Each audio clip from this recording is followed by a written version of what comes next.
Hey there folks, welcome to Spectrum Pulse. We talk about music, movies, art, and culture.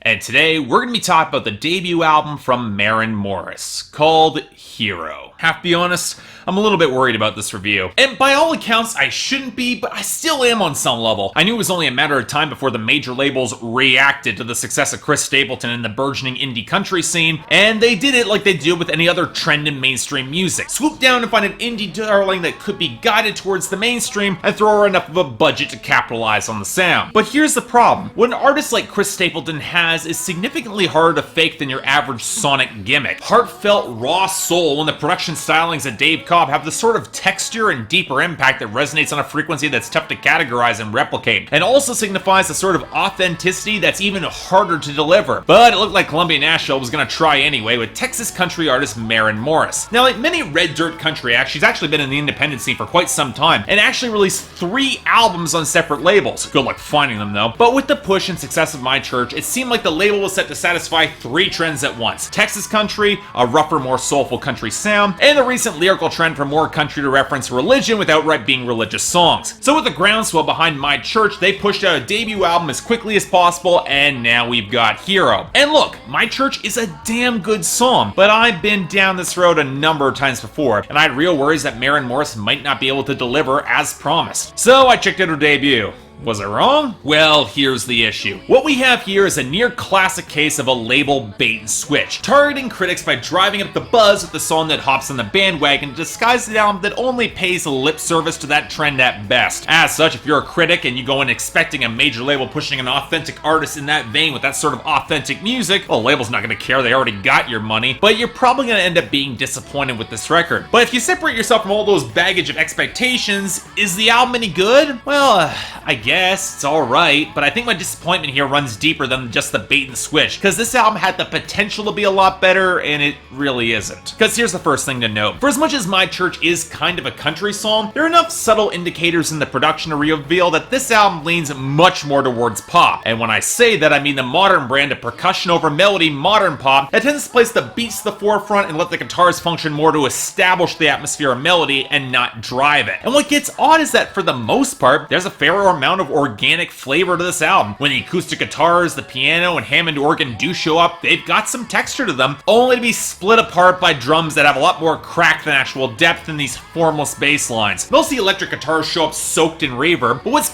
baffling is how inconsistent the production actually is in establishing a tone and mood. The ragged, low acoustics that open up Sugar, they then break into your standard pop country jingle, a similar trait that occurs on Rich that breaks into a progression that might as well be out of Weezer's Beverly Hills. And then there's how it's done, the lo-fi fuzz, the muted organs that tries to build it out for a hook that it's got no guitars at all. I think Maren Morris and her producer Busby might be trying for some soul with a few of these songs, but it's hard to pinpoint a consistent sound across the entire album, from the more defined country melodies on My Church and I Wish I Was, to the piano and wiry low synth that reminds me way too much of Stay Low Longer by Brothers Osborne behind the blatant pop of 80s Mercedes, or the island touches on the guitar of Drunk Girls Don't Cry that add up to so little beyond just empty fragments. And you can tell that they're trying to blur these fragmented pieces together with a lot of reverb. They definitely do this for the guitars on a bridge of Once, a moment crying out for a guitar solo that never happens. But without defined melodies, it ends up making many of these instrumentals feeling just kind of formless and lacking in hooks beyond Maren Morris's vocals. Granted, that's not really saying much, because I'm not all that wild about Maren Morris as a singer. Sure, she's not bad, but it's also clear that her handlers are not guiding her towards any sort of traditional country delivery. More often than not, she reminds me of Miley Cyrus's stabs at country, and that's not counting the points where she tries for a vocal style that's much more reminiscent of Rihanna of all people, and it only further emphasizes how non-country so many of these songs are. And sure, from a pop perspective, that can work, but I get the weird feeling that with the lighter backing vocals and the multi-tracking, this album is angling more for a pop country sound or country radio, and thus it lands in this weird spot in between. It doesn't help matters again that the vocal production is inconsistent. For the most part, it's fine, except for this thin filter over the backing vocals on Rich, the more lo-fi pitch pickup on Just Another Thing, and it's hard to tell if any of it was considered to enhance Maren Morris' strengths as a singer. I get why she included Second Wind, the standard empowerment anthem that she wrote and originally landed as a bonus track on Kelly Clarkson's last album, Piece by Piece, and while the production has more flavor on this album, she's just not as impressive as a singer. It doesn't really work for her. But okay, that can be all excused if the writing came through, and I'm honestly not sure that it did. Again, it's not so much that it's bad as it is inconsistent. As I said when I covered it on Billboard Breakdown, I like my church for finding spiritual fulfillment in music, and I can use the love song as a solid low-key follow-up, hoping to break her lonely cynicism with the power of a good love song to at least ignite the fantasy of a future relationship. And when she wants to, Maren Morris can write a pretty decent breakup song, the standout being I Wish I Was, where as much as it all made sense on paper, and despite wishing that it was otherwise, she needs to end this relationship because she's not in love, her heart isn't in it. It's a shame then that the rest of the album doesn't really impress me in the writing, with the absolute worst example being Rich. I get the conceit. If she had money for all the time she went back to the ex, she'd be rich. A topic that she repeats in less detail on Just Another Thing, by the way. But the technical rhyming on that song is very sloppy. It seems like an excuse to throw in a flexing chorus that wouldn't be out of place in most luxury rap. Similar mood for 80s Mercedes, which operates as all definition for her, all power fantasy, but lands no payoff beyond the cute fantasy. What gets truly weird are songs like Drunk Girls Don't Cry, where she's trying to tell a friend to jump her garbage boyfriend instead of this line to herself to take her back. The sort of line that's just like saying that drunk girls don't cry. A line that feels oddly disconnected from the rest of the song, feels like it's just intended for the hook. And on that note, while I've got no issue for swearing in pop and country music, even if mainstream country remains oddly puritanical about it, oftentimes here when she throws in words like shit, it feels a little bit lazy and doesn't have the same punch with the same sort of impact. It's more of the example of the songwriting not really coming together. But beyond that,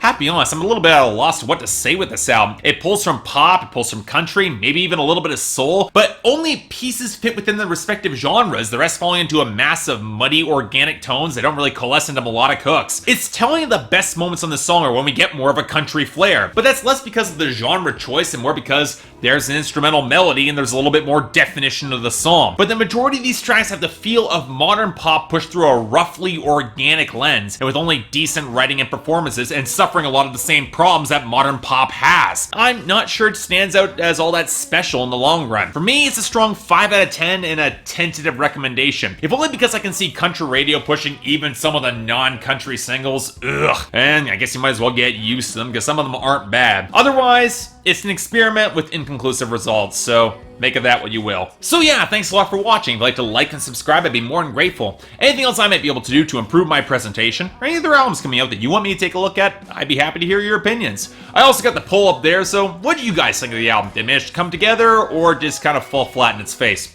Beyond that, I'm Mark, you're watching Spectrum Pulse, and I'll see you next time.